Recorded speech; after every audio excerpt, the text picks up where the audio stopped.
So I'm at home today, just preparing for another hike out into the woods next week, and I was going through my backpack, making sure that everything is there that I want to take with me. And I got to my lunch bag and realized there's one very critical, important piece missing from my lunch bag: my lunch. So I thought what I might do today is go through the process of how I put together my rehydratable, inexpensive budget meals that I pack out into the woods with me on a regular basis. If this is something that interests you, stay tuned. So before we begin, let's just talk about why I even make my own lunches. Why not just go to one of the outdoor stores and buy something like a Mountain House meal or Backpacker's Pantry? Well, a couple of reasons. First one and foremost for me, cost. Those meals average $6 to $9 depending where you buy them here in Halifax. I'm sure I could buy them cheaper if I wanted to buy them in bulk. I know that you can buy large quantities of them at Costco for a cheaper price, but still not as cheap as I can make my own. The other reason I don't prefer to use them is while I've had a few of them that do taste good, a lot of them I find are very salty. And I know that's intentional. There's a lot of salt, a lot of other preservatives in the packages that give them their long shelf life. But you know, when you look at the back and you look at the ingredients and you look at the nutritional breakdown, not the best. They call them 2-serving bags, and I understand that some of them now are coming up with single-serving bags. They call them 2-serving bags. They're not truly a 2-serving bag, but they are quite a big meal. And true, if I was on the trail all day and this was going to be my supper, I'm probably hungry enough to eat all of that. And true, some of the salt that's in them is beneficial to me if I've been perspiring a lot and need to replace the water and hold on to that. The salt and other items in there may be some value to me, but for the most part, I don't think that they are as healthy as I can make my own, and certainly not as cheap as I can make my own. And that's the major reason for doing this, is that I can put together smaller budget meals that are healthier. So that's my reason for doing this primarily. So before we start putting the ingredients in the bag, I'm going to show you where I start with, which is the bag itself. So what I have here is a box of the medium heavy-duty freezer bags, and these have the double Ziploc on it. This brand happens to be President's Choice, which is available here in Halifax, and that's what the bag looks like. And the reason I use the heavy-duty bags, well, a couple of reasons. One, I'm pretty much, better guarantee at least that I'm not going to puncture and lose materials out into my food bag. But the other reason is these are heavy enough, at least I feel they're heavy enough, that I can put hot water directly in the bag. So some of the meals I have are pretty much instant in that, like a lot of the Mountain House meals, you can put hot water in the bag, stir it around, put it inside of a cozy, which I'll show you some of the cozies I have, and let them sit for a while and they'll rehydrate enough to eat them. But truthfully, a lot of the stuff that I'm going to show you now isn't instant, and it takes a little bit of time for it to rehydrate, which I like to do by simmer it in the pot. But that's what I start with, are these bags. Okay, once I have the bags, what I do is I choose a foundation for my meal. And the foundation can be everything from the simple instant Mr. Noodles. In this case, I've a small assortment of some noodles that I picked up that are a little bit more upscale than the Mr. Noodles. Some of them have some nice flavors, like a nice spicy Szechuan.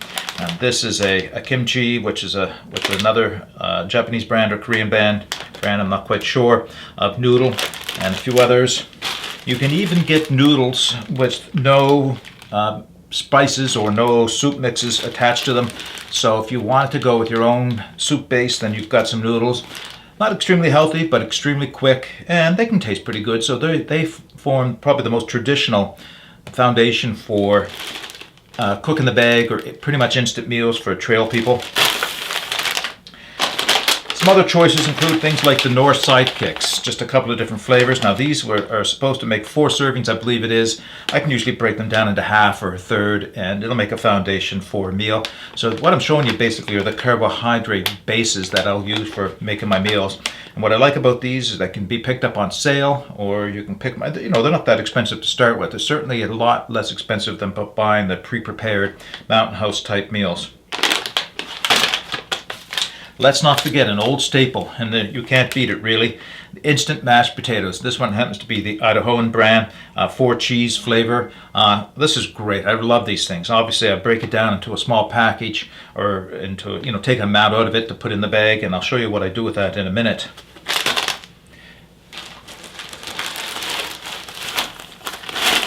This is a bag of dehydrated vegetables that I pick up at bulk barns, and it's comprised of things like onions and carrots, and it has some other parsley and other things in it. They're by no means instant, but 10 minutes of simmering is all it takes to rehydrate these, and it provides me some nice flavor and some healthier contents. Now, this is more of an additive than the base carbohydrate, but it'll go right in with my base carbohydrate the same time in the water, because it takes about the same time to rehydrate them as well. If you're looking for a healthy base for your meals, you can't do any better than this. I'll go to the grocery store, I'll go to the freezer section, I'll get a bag of mixed vegetables that are in the freezer section, I'll bring them home, I'll put them in my dehydrator while they're still frozen, spread them around on the sheets and the dehydrator, and a number of hours later, 4 or 5 hours later, whatever it takes, I have dehydrated vegetables right from frozen fresh. So they do take a little bit of time, maybe 10 minutes to rehydrate in the pot of simmering water, but they make a great addition to the meal as well. Foundational items, high carbohydrate. This is quinoa. I highly recommend, if you aren't familiar with quinoa, do a little research in it. Now, quinoa you can buy and you can simmer and make a good base, replace it with rice. It cooks just like rice, but it's got a healthier amount of protein in it. It's actually one of the higher protein grains that you can get. I believe it's also gluten-free. Now, whether or not, you'd have to check the package to make sure that there is no gluten contamination in it.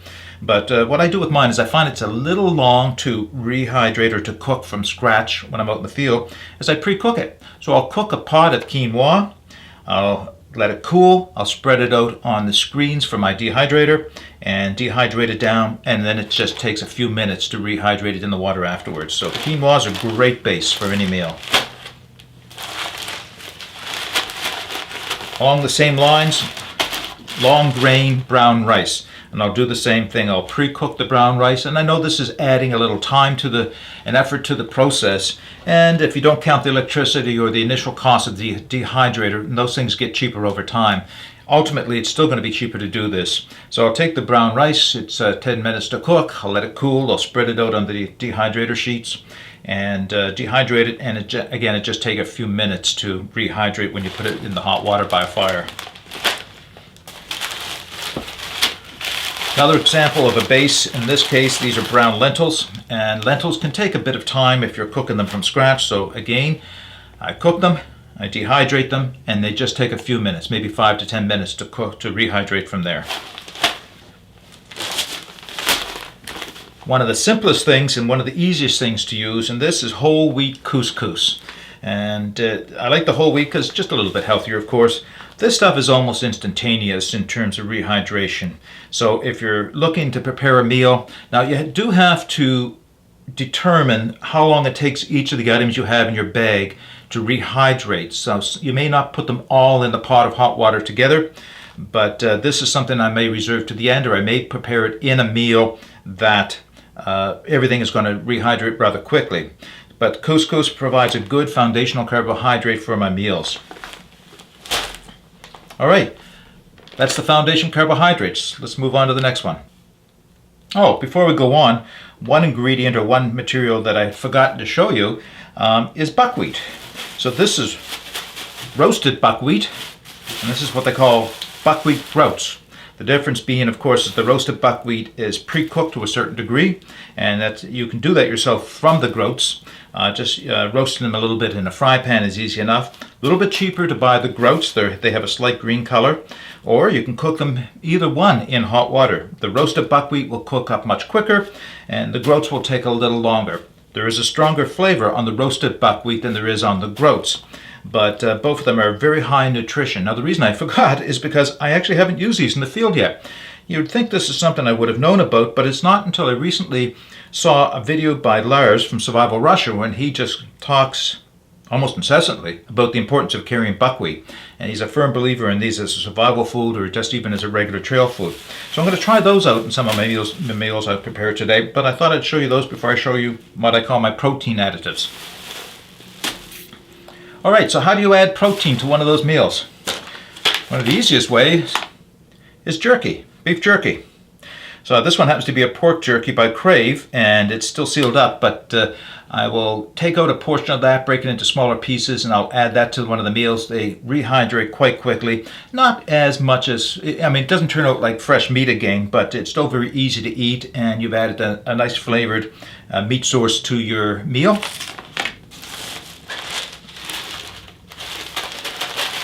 Two samples of what is commonly referred to as gravel, for a very obvious reason, because it looks like gravel. And in this case, it is ground beef. So this is something I made myself, and it's quite easy to do. You go to the store, you buy yourself some lean or extra lean ground beef, fry it up in the fry pan, cook it up very thoroughly, and then you can even rinse it under hot water. What you're trying to do is try to get as lean a product, as fat-free a product as possible. So even rinsing it under the hot water takes off any remaining fat. I suppose you could do this with regular ground beef, but it's going to end up costing you more in the long run because so much of that is fat that you're trying to get rid of, you're not consuming at the time. Then you just take that and spread it out on the sheets within the dehydrator. It dehydrates down to a very fine, very dry gravel, and that's what it's referred to. And it's something you can add to your meals and rehydrate. It doesn't take too long to rehydrate, and it's a good source of protein. This bag I have some ground venison. I had somebody donate some venison to me, which I was able to turn into a hamburger type meat, and I just dehydrated that as well, so I've got some ground venison. Gives me choices, a little bit of different flavors.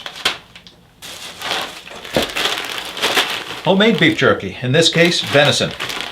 So soaked it, and there's lots of recipes on the internet on how to make jerky. So this is jerky made from venison, and same thing, it's it's quite dry. I took it a little further than you normally would take a jerky, and I've got it quite dry, but it allows me to break it down and shred it up a little bit more so that when it rehydrates in the hot water, it's easier to store when it's dry like this as well.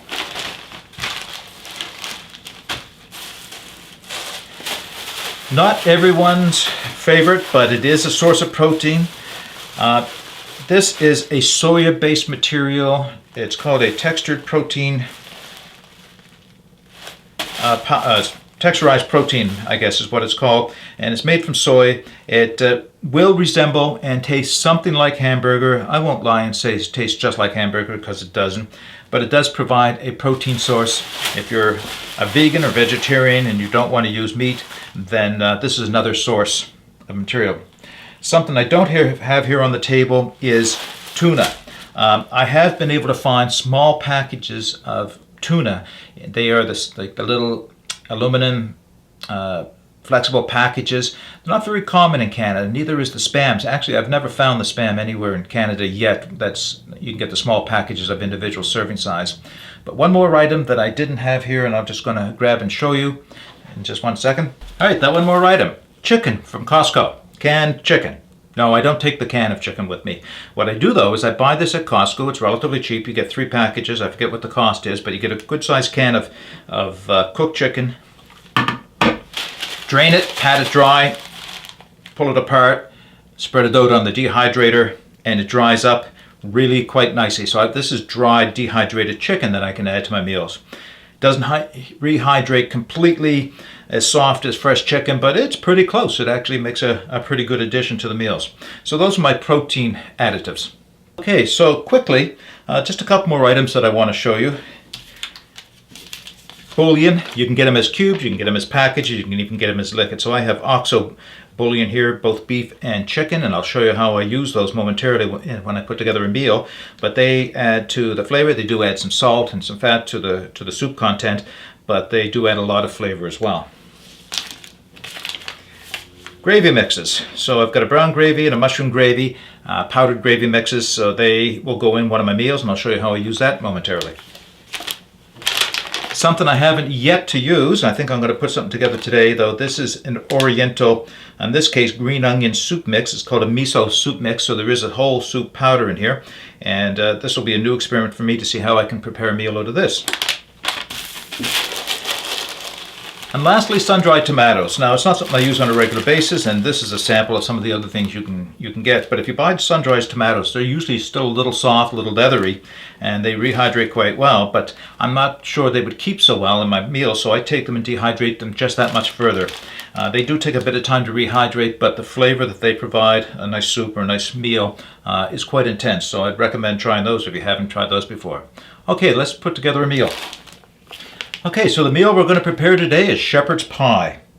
And let me start with the ingredients. We have our dehydrated vegetables. I'll add some of those to the bag. The other type of dehydrated vegetables that include the carrots and onions and the like, we have those. Some instant mashed potatoes ready to be added. Some gravy powder ready to be added, and the one thing missing from the table right now is one of the OXO bouillon, so I'm going to add those as well. So it's very simple. Start with the dehydrated vegetables. I don't have exact measurements, so if you're going to ask me for a recipe, don't. It's just a matter of experiment and see what you like and get to the amounts. Pretty much everything I do is based on 2 cups of water. So what you'll notice is I don't have a lot of those vegetables in here, but maybe just a little bit more of these ones,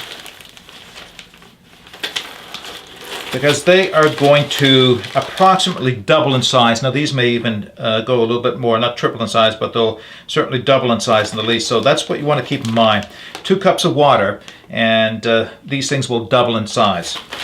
So there's those vegetables. The carrot and onion, I'll throw a little bit of those in. Remember, it has a little bit of parsley and other ingredients like that in there. Not very much, just a little bit. And into this mixture I'm going to put the OXO cubes. And the reason I keep this separate from everything else is because this is what takes the longest to rehydrate. So when I get my water to a boil, I will put these in and let them simmer at least 10 minutes probably before I add anything else.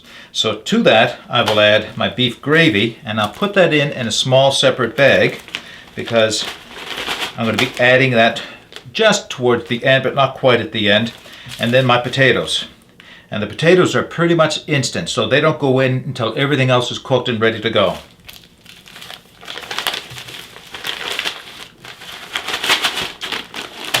Press as much of the air out as possible. Seal the bag shut. And there's a meal ready to go for me. Now, I could go a little further and do a vacuum sealer and seal everything up like that. I haven't found that necessary. I may do that in the future. That adds another component of work and an expense to buy the vacuum sealer as well as the bags. But this makes a pretty good meal.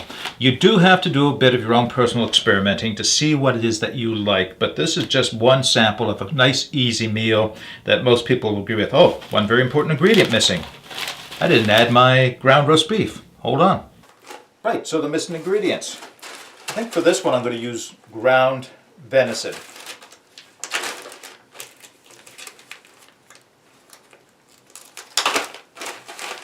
Take my potatoes out, my gravy out. Add a small amount of ground venison. This will easily double in size, so it's not like you need a whole lot.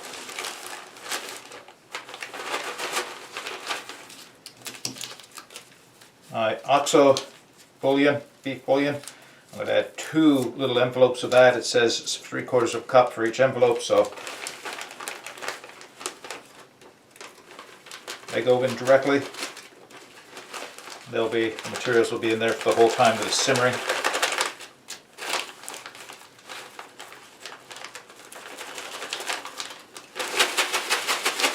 Shake that around. Now I can add my potatoes back in, my gravy back in. Again, press the air out of it. And there I have a shepherd's pie. All the materials needed. Now this is not a cook in the bag, as I mentioned. This is something that is going to require a little bit of time simmering in a pot. But I haven't done the math completely, but I know I'm less than $2, maybe even $1 a bag for this meal. So quite an inexpensive meal. Just a little bit of time to put it together and a little bit of time to rehydrate it. But it makes for a good, healthy, wholesome meal that you can have on the trail. If you want to add a little bit of salt or other spices to it, you can do that to taste after it's cooked, or even before it's cooked, I guess. So there you go. There's one of my examples of a meal I'll put together. All right, there you have it. Simple, homemade, good, healthy, inexpensive meals that you can take along with you on the trail. True, it's not as nice as barbecuing a nice steak and doing some potatoes in the fire. It's not as nice as making some egg wraps or scrambled eggs for breakfast in the field. Yeah, that's nice, and that's something I do like to do. But most of the time, I'm moving pretty quickly. I don't want to stop for a long period of time, or I don't want to take fresh food with me out into the woods or have it in my back. This is what I'll have at least with me. I can always take that stuff, the other things, with me, prepare those for a meal. I don't have to eat this just because I've packed it. It'll stay good. I'll have it for the next time. I would encourage you to get out and try some of this. It's not hard. It's just a matter of finding the right materials. If you don't have a dehydrator, you can certainly get by with the materials you can find in the places like the bulk barn, or certainly in your grocery store. You'll find all the ingredients you need to put together some simple meals. But it's a lot of fun, and you can get a lot of different flavors. So if you've enjoyed this video, why not subscribe to my channel? Hit the like button. And as always, get out and explore. Take that path less traveled. It'll make all the difference. Bye for now.